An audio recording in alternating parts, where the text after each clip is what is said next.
I don't know Jacob contributed early. I know this. I didn't do a good enough job allowing him to be put in those positions. So it's something that I have to do way better. I can't let him get hit like that again. Point the finger at me, please. That's not good enough. How about Stephen A. Steelers putting the smackdown on the Browns? Keyshawn just saying he thinks the Steelers might have the best defense in the league. Our quarterback, Dan Orlovsky, here with us. You might have something to say about that. I can tell by your facial expression. But I want to start with Stephen A. What do you think? Do the Browns just officially now give up on Baker Mayfield? Is the party over here? I've given up. I think Cleveland should give up. I think the Browns should give up. I think the city should give up. Enough is enough. Max Kellerman, you wouldn't be the perfect person to ask this question to and try to give a quick answer. I know it's hard for you, but try. The definition of progressive is what? The definition of progressive. Progressive? Progressive.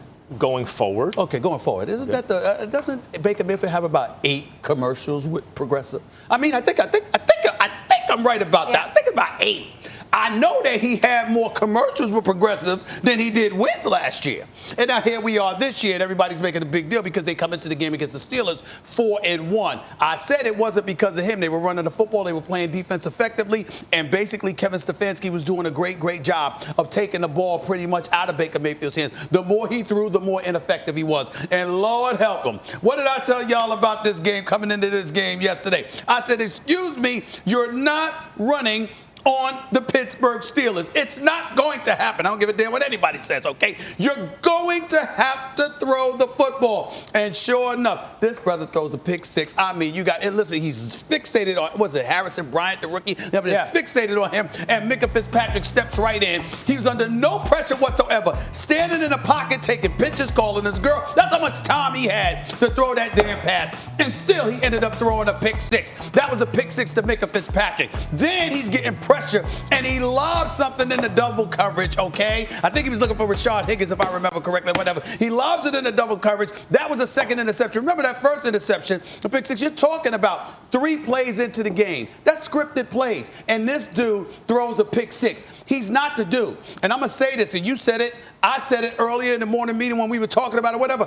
Odell Beckham Jr. needs to demand a trade.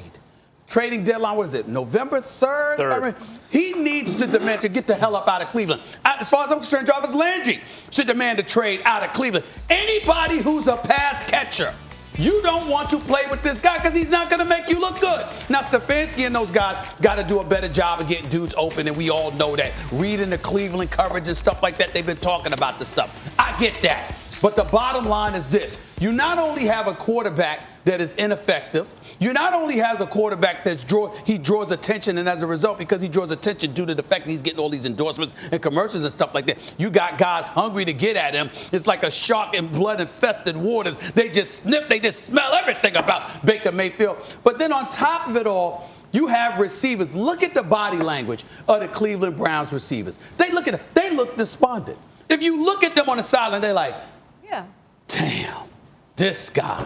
You understand? And it got to a point where they didn't even want to stand near him. Go back and watch it. I know you watched it. Go back and watch it. Max, they didn't even want to stand near him. That's how bad it is for Baker Mayfield right now. I'm telling you, I'm done. He's not a scrub, right? But he's not that dude. What do you say? Just a guy, Jag? Just a guy? Just a guy. Just a guy. You and I see this exactly the same, unfortunately. And I would say this. I agree with you.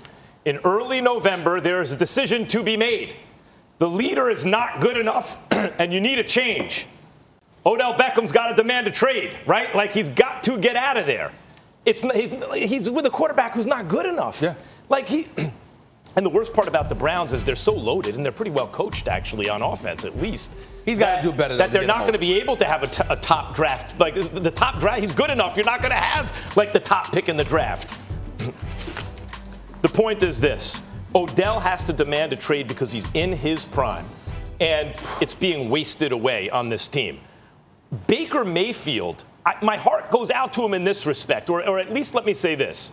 He's had 4 head coaches in 2.5 seasons. Right. That's nuts. Like Alex Smith showed you, if you keep the turnover and eventually you get stability, you can be good. But who was Alex Smith? He's a good quarterback. He wasn't a franchise changer. He's a nice quarterback and also a number 1 overall pick.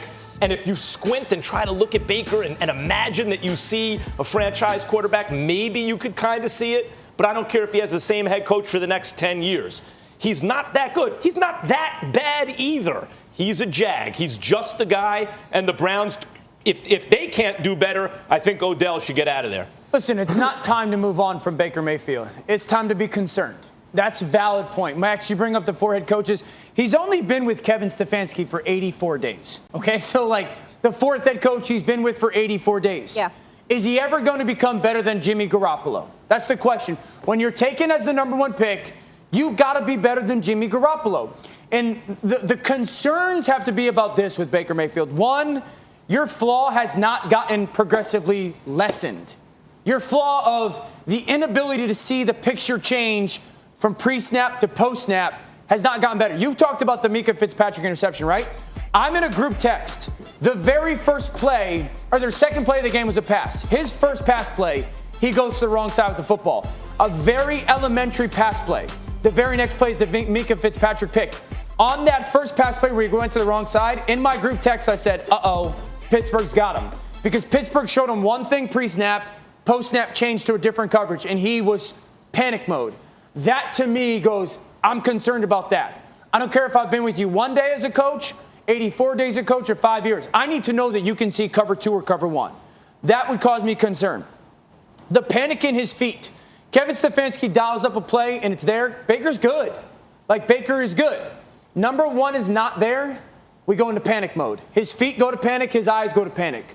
I always look at quarterbacks like this. Like, go from really good to great. Can you go above the X's and O's? I called a play. It didn't work. Can you go better than the play call? Patrick Mahomes, a little bit of Josh Allen right now, Lamar Jackson. These guys that go above the X's and O's, Baker can't. Right now, Baker can't. To me, that is, concerning. I can't sit here and adamantly disagree with you. I can't. But I'm not going to sit here yet and go, you have to move on from Baker Mayfield. Hold on. Well, let me help you out. You brought up the fact that he's just been with Kevin Stefanski 84 days. Now, because I travel and I work and I'm busy and all of that stuff, I don't get a chance to watch NFL live every day. Right. But I certainly should. I should. Hey, I love you guys. Of course, I absolutely. 4 Eastern, ESPN. I got no problem giving you and Swagoo and Laura that kind of love. No problem about it. But what I'm going to ask you is this. If I recall correctly, did you complain about Ron Rivera benching Dwayne Haskins? Yes. You did? I did. I didn't know that because I thought you did it. Because I was getting ready to say, excuse me, I don't want to hear no thing. I went adamant about that one. Fair enough, because I'm like this. Hey, you got to make a decision. And with Baker Mayfield, listen, you got guys. Odell Beckham Jr. was targeted 4 times yesterday. Right. Targeted 4 times. That's not just on Baker. It's got Kevin Stefanski's got to figure out schematic.